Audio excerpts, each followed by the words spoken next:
Hey, it's the long-awaited return of Titus Pétange. We're nearing the end of season 5. This is going to just be a two-episode, two-parter for this season because everything's flying along and it's exactly what you expect from like the fifth season of a Football Manager save. Now we're seeing some progression with the club, which is great to see. We'll talk about that in much more detail in a second. It's been a while since we've done one of these Titus Pétange episodes, and well, let's not beat around the bush. I was extremely burnt out on Football Manager, and that's why I have took a month and a half off, and we're gonna give it a crack now. Now that I'm revitalized and I'm enjoying the game again, been playing it over the last week.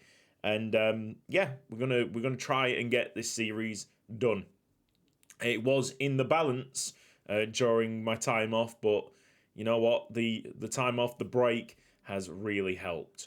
I need to apologise for my hair. My granddad has been just redesigning the bathroom, shall we say? The toilet like broke, so we just kind of killed two birds with one stone and just sorting out the bathroom, which means that I didn't have access to the shower, so I'm just going to be using this cap from now on to hide the hair, because the hair is an absolute mess. I'm sure you understand. Not that much in terms of transfers. I've only wore this hat once, and thankfully my hair is a lot shorter now. Because when it was long, it looked absolutely ridiculous. Now it doesn't look too bad. All right. So from last episode, we have signed up Flavio Jose and then got rid of him. He's now at Vola Etch. Paulo Sergio and then got rid of him. He's at Verts. He's absolutely, he's not only just terrible, but he's got really, really bad injury proneness. So get out of there. Atias Treveza has just joined up with Jeunesse d'Esch after we signed him on a free. Lots of Brazilians coming in and dropping. Wellison being one. And then we had Gabriel Dujmovic, probably not going to find himself in the first team at any time. Daniel Gomez Costa, 4-star potential, still at Titus Pétange, I guess. I mean, that is a bonus. And then recently, today even, I've signed up Yaya, who is a 2.5-star ability, 4.5-star potential goalkeeper.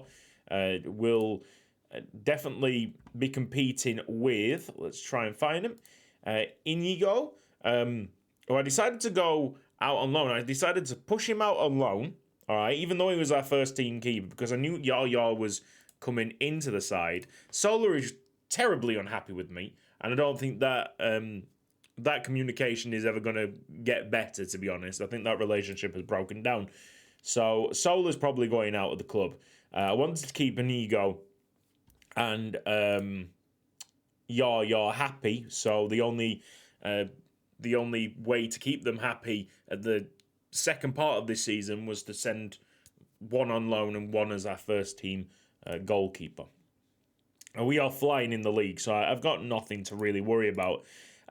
Thanks to our lovely management of the finances, you can see with the climb up here, forget this short decline, we'll explain that in a second, but you can see with the climb up here, we are actually making money as a football club, which is astonishing. So I asked the board, could I increase the wages, increase the transfer budget, increase next year's transfer budget, and mostly everything was accepted. Yeah, junior coaching has been increased. Transfer budget, wage budget has been increased. Youth recruitment and training facilities, I'm pretty sure I asked for at the end of last season. Well, they have just been completed.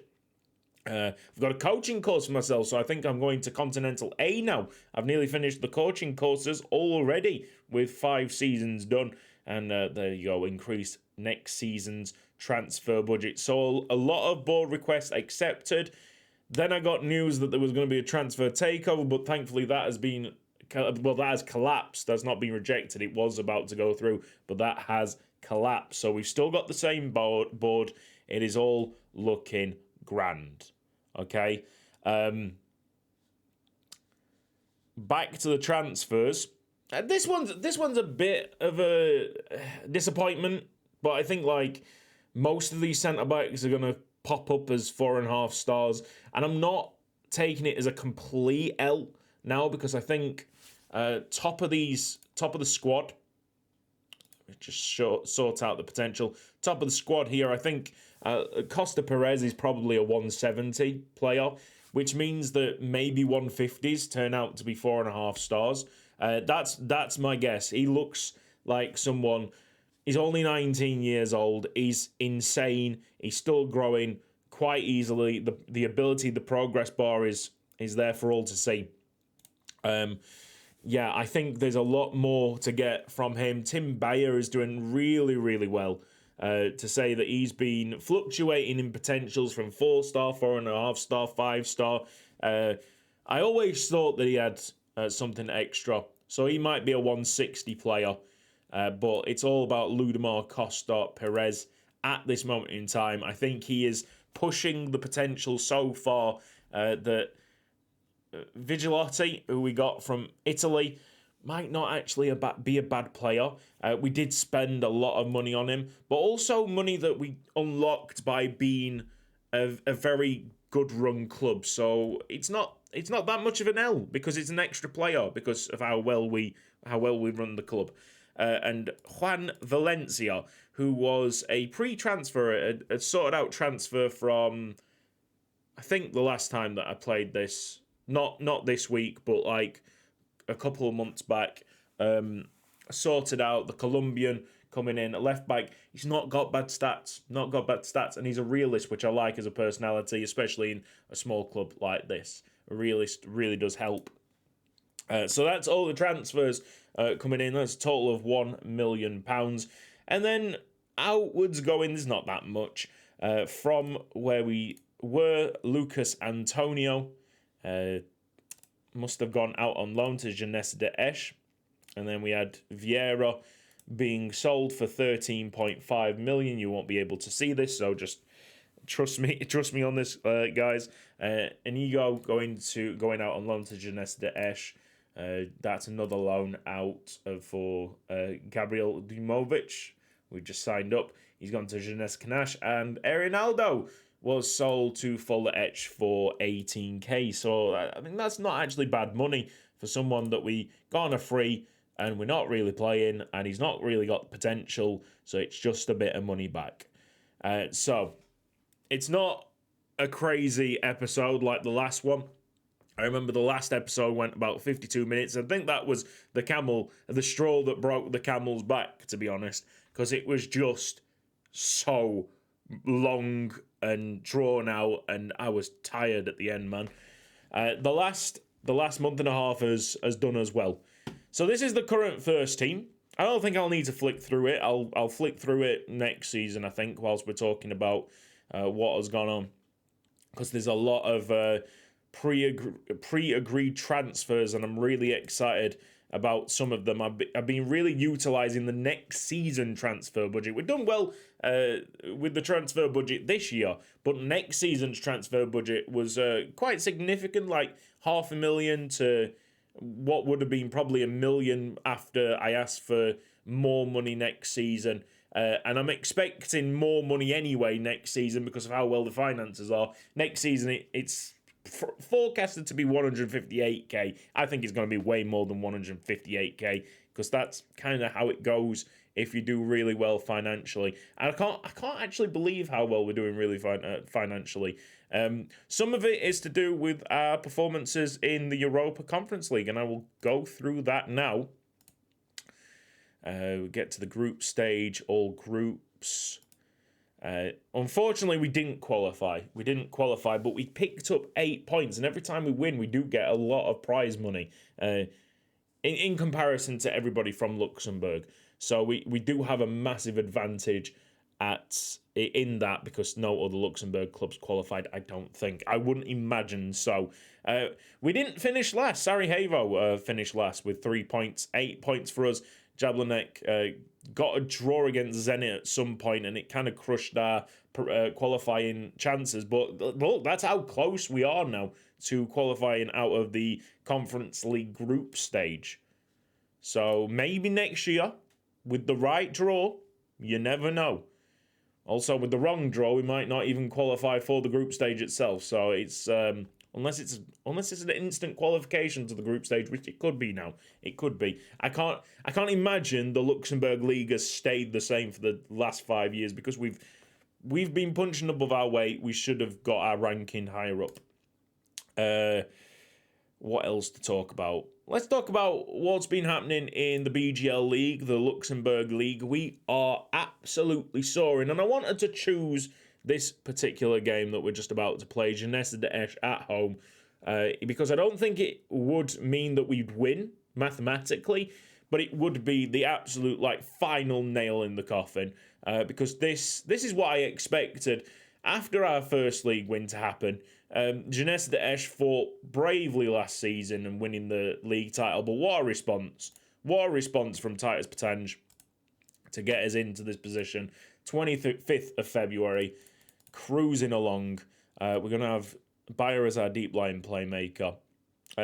Just find it hilarious. Recently I found out that Nedeljkovic and Kaya, that's the one, Oguzan, they have the exact same face. So funny. 2 centre-backs with the exact same face. I will enjoy this save more when I find a centre-back with 5-star potential. Just a bit worrying. I like to build from a solid defence. I think that's the right way to build really dominating teams. We're very top-heavy, and that's probably going to be the same with the transfers coming in. Really, really nice attacking talent. Not so much on the defensive side, but whatever. Let's go and confirm this and enjoy the match to come. So this is going to be the only game that we talk about at the end of this season. Only a 2-episode season. But I think if we win this, we're not going to turn around episode 1 of season 6 and go, whoops, we lost the title, because that's not going to happen. The only team that can really throw a banana skin at this is Jeunesse d'Esch, and even if they win this game, the chances of them winning the league are so slim, because our team, in comparison to many of the other teams in Luxembourg, is pretty goated. Giordino is another one with really, really high potential, I think. And he's growing exponentially. No, he's dropped. The potential has dropped to 4.5 stars, which is actually, in a weird way, kind of reassuring that I have gone and signed some left-wing backup. Some more high-potential left-wingers, because if Giordino is not the guy, then someone else has to be the guy. We're playing some really, really sexy football. Joselito off the right. And Garcia can't play the cross in. Shout out to Domingo, who's a 4-star potential player, I think. Was 4.5 star when I sorted out his contract. That's why I sorted out his contract. If I knew he was a 4-star player, I would have just rejected him completely. But I think his wages were £800 and odd per week. Went to sign him up for another couple of years. Only wanted 180. Only wanted 180. So, yeah, shout outs to you. Costa Perez looked offside there. Anyway, we are cruising along here at 1-0 already. They haven't had a shot. And Joselito, please tell me. Oh, my God. How stupid can you get? How stupid can you get? Right, we're going to go for a 4-2-2-1. How stupid can you get? In that situation, they haven't had a single shot, lad. And I was like, that's why you're a substitute most of the time. I think Joselito is only 3.5 stars now. 4 stars. Not a bad player. Especially for this league, he's a great player. But we've got better right wingers. And we're probably going to dominate this with 10 men. Which is would encapsulate our dominance and underline how good we are in comparison to all the other teams in this league. even further. Shot goes over the bar from Costa Perez. Currently, as it stands with this win, we would go 15 points clear in a league that consists of 18 teams, 18, 17. We've only got 7 games left, but in them 7 games you can rack up 21 points, so mathematically it would not be possible to win it from here. Let me try and I've got a notepad here that will have got some kind of information if it was useful. I've also got like Mass Singer kind of notes. We still haven't finished Mass Singer, my god. Me and my mum, the only time me and my mum like get together and watch something is Mass Singer. Bloody love that show. Anyway. Oh yes, we have got something. The scouting range was increased to Continental. Now, I don't know if I said that in the last episode, but there you go. That was something pretty significant. And Titus Pétange turned professional. I'm pretty sure we talked about that. Whilst I was looking at my notepad, Jeunesse d'Esch have equalised. And, well, if they come back in this game, this will be the last time that you see Ronaldo ever play for us. So was it Ronaldo? Ronaldo might be the one that we've just sold. It's not Anani. Go on, play it through. Costa Perez. I think Joaquim? Is Joaquim, isn't it? I think Joaquim could have ran a bit quicker than that. Trying to remember the pronunciation of some of these players that we've got. It's been a long time, man. But I am fully embracing it. Getting in to the swing of things. So I know that some people will have lost interest in this series because of how long the episodes have been spread out. But for me, this was totally necessary. I mean, they've scored with their only shot. Okay. Joselito is the one that will never play for us again. Right, okay, what we got? So Laercio can come on. Laercio, just to point out, Laercio is really maxed out now. He's hit his ceiling. What looks like... Oh. Could just bolster up the centre-backs. That might be a good idea. Be smart here. Play more defensive. It was Mendoza that I wanted to put in, not the other lad. You got anybody for right back? Kaya could play right back. And then we could like drop in one of the other guys. Ivan is 2.5 stars. So it's all defensive changes here for Titus Pétange, which is not usually what we do, but even sort of like a draw 1-1. Thinking a bit like in the long term here, that's a good result. That is a good result to say that we got someone sent off in the 37th minute. We absolutely dominated. Should have scored 2.26 goals. XG for them 0.32. It's just how it goes. Not really helped out by idiot Joselito. Oh well. He will be seeing the under-23s very soon. What side? He's a right-hand-sided player, isn't he? There's a lot of right-hand-sided midfielders coming through and wingers. Dumitrescu needs some more time. Although I see him more as a midfielder, centre mid, than a right mid. So where is he? Where is he? To get him out the first team, Joselito, that was really poor, wasn't it?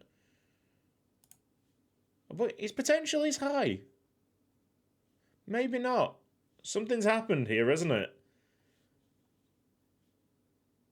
Last time I saw Joselito, I don't think his potential was as high as that. So maybe. I'll keep him around. I'll see what happens.